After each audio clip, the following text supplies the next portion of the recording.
cold. Very cold. Hi everyone, Nigel Saunders here. It is minus 18 degrees Celsius out right now, and that is the high for today. It was actually warmer in the morning, and it's cooling down as the day goes on. I went out this morning to check on the greenhouse. I'll show you some footage of that. We had our coldest night last night, going down to minus 20 degrees Celsius or minus 4 degrees Fahrenheit. I'm going to head out to the greenhouse now and see what the temperature is inside. So here we go.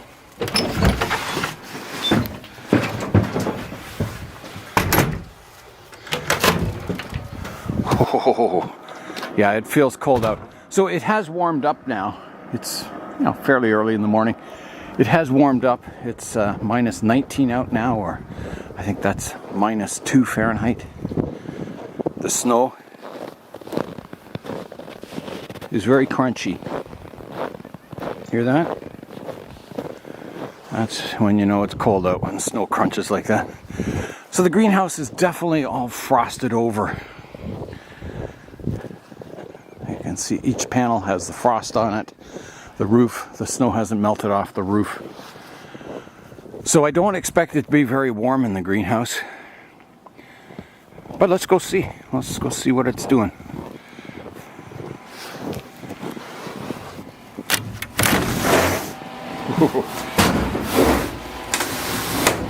Okay, well, it feels okay in here. And it is above freezing. If you look at the temperature here, it shows it's plus 2 degrees. Let's check the digital, which is always a little off. Digital shows 2 degrees also. Now the outside temperature, it shows it to be minus 15, which isn't correct. It is always a couple of degrees warmer, I've noticed. So that's good. Everything's surviving nicely. Let's just check the pots, make sure they're not frozen. No, they're all good. I checked the ones in the corner over here. That one's a little frozen on top. Yeah, the ones in the corner are slightly frozen, but you can feel it's just the upper layer. It's still, the soil is still soft underneath. So let me check the floor down here. No, that's okay. Yeah, I think everything's all right. If it did freeze, it would just be very slight freezing, 1 degree below or something like that, so that's no problem. So that's good, and I have both heaters running. I've got the little cube heater here, and then the radiator style here. So I'll be able to turn the cube heater off once it warms up a bit in the daytime, save some energy. Yeah, well, that's good. So that's my update for today. Just checking on the greenhouse. You can see the roof has all the snow on it. And you can see the frost on the panels. And the sun may be coming out today. That's exciting. I'm going to begin work on some of the more temperate or tropical trees today. I'm pretty well caught up on all my hardy trees, which is good. So there'll also be some special projects coming on the channel. I still want to make that shohin display, sort of a miniature bonsai bench to put all my shohin on, to maybe someday put in a show. All right, I'm heading back outside. That's my inspection tour for this morning. Yeah, everything's doing well. The roof is still hanging together on the poly house, which is amazing. That tuck tape is just doing its thing, which is just amazing.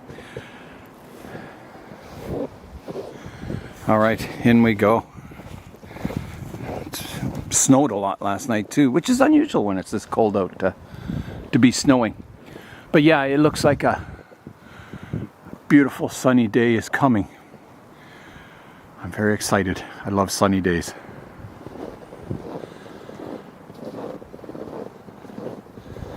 I'm going to check the temperature down here in the basement also. It gets fairly cool down here when it gets cold outside.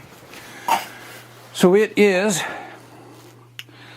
about 6 degrees Celsius down here, or about 41 or 42 degrees Fahrenheit. So it's cool, but definitely above freezing, so all the trees should be fine.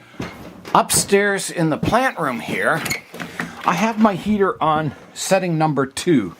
So I guess it's setting 1 is 500 watts, setting 2 is 750 watts, setting 3 is 1000 watts. So I've got it on 750 watts. And if I look through here, I can see the temperature inside is 20 degrees Celsius, which is amazing. Especially because it's so cold outside that it's holding its temperature at setting number 2.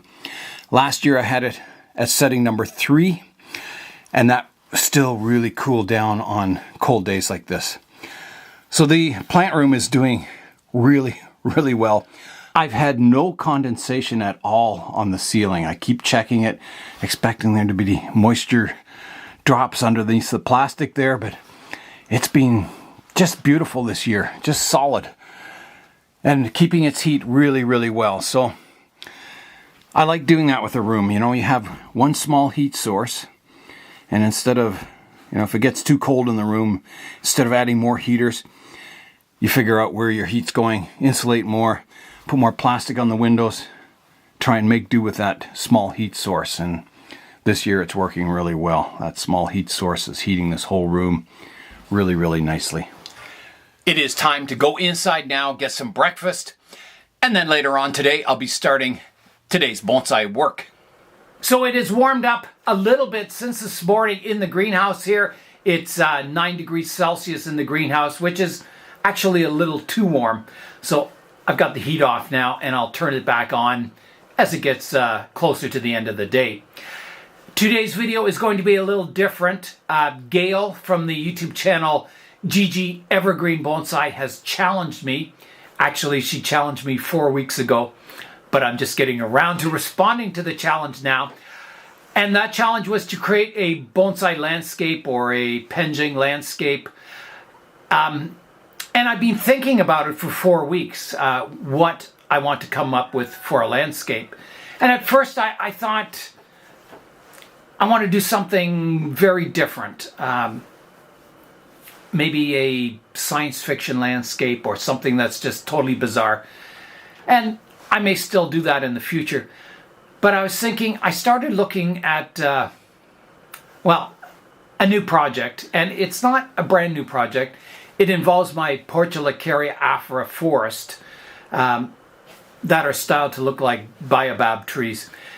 And right now it's in a mica pot, and it looks okay, but it's not perfection. So I want to redo that forest and really bring it up from this level up to this level, and I think I can do it. I've got all those new rocks that I collected with I'm trying to think of his name, Stefan, Red Zeppelin, Stefan. And I think it's going to really bring the planting up a level. I have a new pot to put it in, a Tokonami pot, which is just a beautiful pot that I got from Adrian. So thanks, Adrian. So I'm going to reveal the project now, and I'll be working away at that in the future once it warms up a bit. I was going to start today, but it's too cold out. I can't bring the trees from the plant room out to the greenhouse here, and I have no room to film in the plant room. It's too crowded, so I'm going to have to wait. It is supposed to warm up in the next few days, so I can start the project then. So what is the project? Well, here it is. My landscape project is going to be a miniature version of Kabui Island, or Kabui Island as it's commonly known. It's in Botswana, and it's surrounded by giant salt flats. And the island is famous for the giant baobab trees that grow on the island. And they're basically untouched because this island is very remote. There's almost no wildlife on the island, and very few people visit it. It's a bit of a tourist attraction, but it's very, very remote. So where is Kabui Island? So here is North America, and I am in the Toronto area here by the Great Lakes. So let's zoom out, rotate around the globe to Africa, and there you can see the marker for Kabui Island. So we'll zoom in here, It's in Botswana. And you can see there's a giant salt lake, a dry salt lake. It's huge, and you can see it from space. So there it is. So there's where Kabui Island is. So let's zoom in now. Here it is, right here. So here it is. You can see all the trees on it. You can see all the dots. Now, they're not all baobab trees, but there's a lot of them on this island. Let's go to 3D here. Yeah, so there's the island. It's a very remote place, and it's surrounded by these dry lakes, salt lakes. And in the wet season, they become wet. You can see a layer of water on them. And the only people who can reach this are overlanders in the dry season. You can't reach this island in the wet season because it's too muddy. You get stuck. There's no way of getting to it unless you parachute down by an airplane or something like that. Helicopter, maybe. Yeah, so there it is. So it's a very remote island. The only people who visit it are tourists who want to see the baobab trees and the island. Other than that, there's very little wildlife on the island, and there's very little human activity. So it's basically untouched. So let's have a look at some pictures of Kabui Island now, and some of the surrounding trees. There's Baines baobabs, which is in Namibia too. Let me just type that in. Baines baobabs. Okay, so here's Baines baobabs here. Let me go to 3D. Right here, so there's the trees. You can see them on the coast right here. And again, this is a dry salt lake here. So if we zoom out,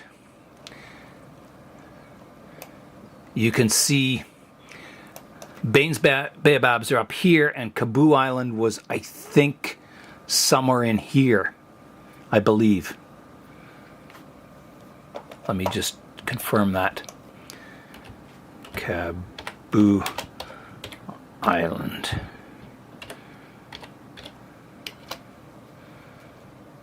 Okay, I was a little off.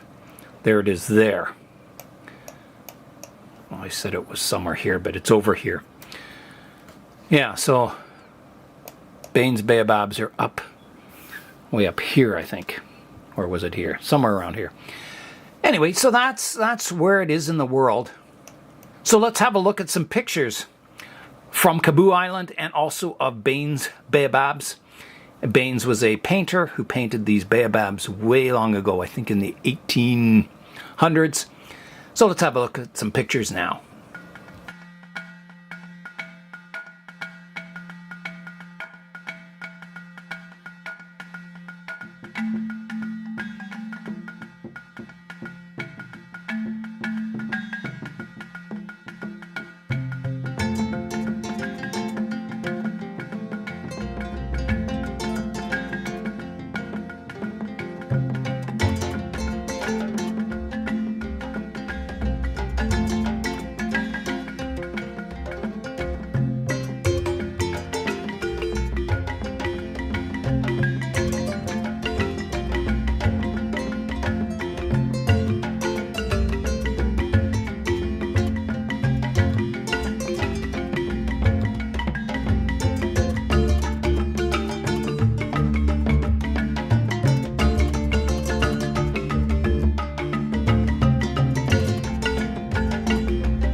I may make several versions of Kabui Island. I have my my jades that I could use, and I also have my Portulacaria afras that are kind of styled like the island. I think I probably saw pictures of Kabui Island, and I was inspired when I made my first version one of my baobab style landscape. Let's have a look at it now. So here is my Portulacaria afra forest, and you can see it kind of looks like Kabui Island. I have like the salt lake down here, the rocks on the edge of the island, and then my landscape is up higher. And I'll do a similar landscape to this, except it'll be more refined and better looking. So I'll have sort of, it'll be like a water land penching, except my water will be, you know, white salt. I won't use salt, I'll use white sand, but it'll look like the salt flats. So these trees are really coming along nicely.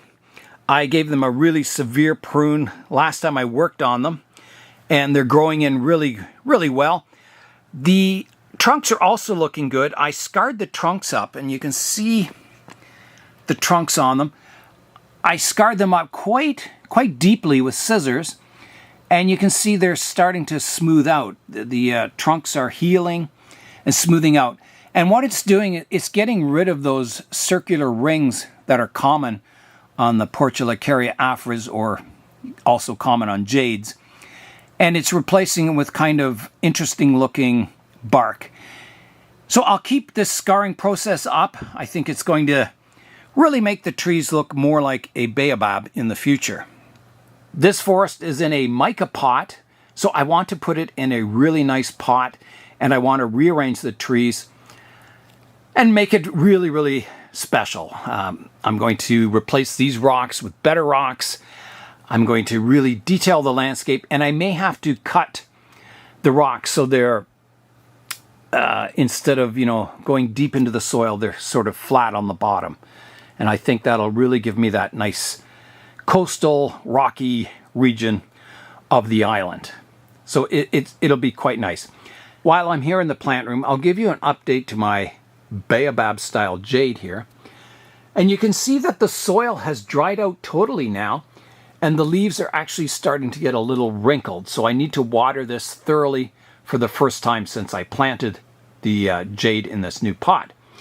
Also, my aloes here in my Sarah Rayner pot, the soil is also dried out, so it'll be time to water those for the first time since I planted it also. Below my tables in the plant room here, I have a lot of my pots. And here's the pot that I'm looking at to use for my Kabui Island landscape planting, and it's this Tokonami pot here that I got at the Toronto show last year from Adrian. And I think it's going to be really awesome. It's a rectangular pot.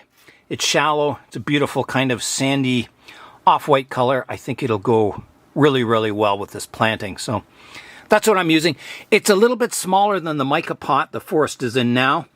But again, it's going to be, you know, like a waterland penching.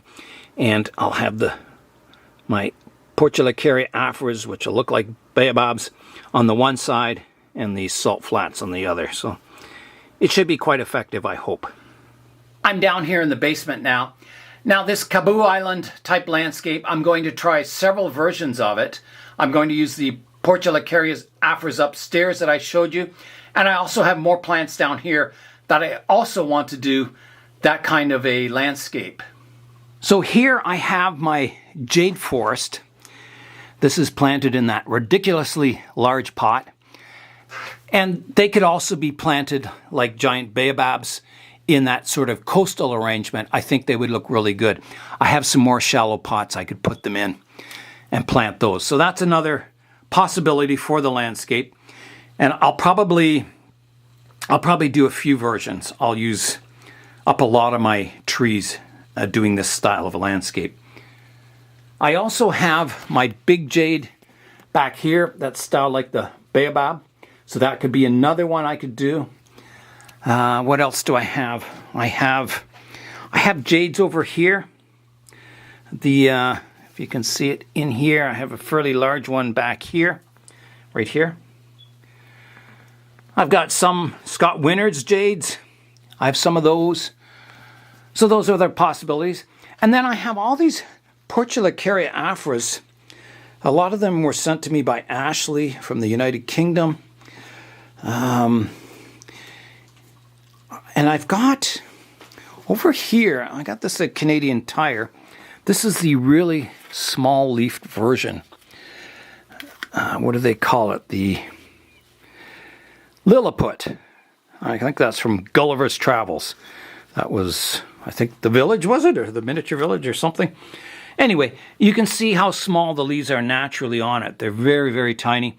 So I could take, I think this is like several cuttings in this pot. I could start that as a miniature version in a very small pot to grow them to look like baobabs. Kabui Island. So that could be really cool too. Today was just an introduction to this landscape concept of Kabui Island and the baobabs on Kabui Island. So I'll be doing several plantings to try and recreate this in miniature. I think it's going to be really exciting and a fun project. And it'll use up a lot of my jades, kind of making the jades look like something special instead of just a house plant. I think they'll come alive in a sort of a realistic landscape. I want to thank Gail from Evergreen Bonsai for the exciting landscape challenge. I think it's going to be a really fun project for the winter. And I hope some of you out there try it too. I hope you're inspired and you try a landscape challenge of your own. And that is all for today. I'm Nigel Saunders. Thanks for joining me in the Bonsai Zone.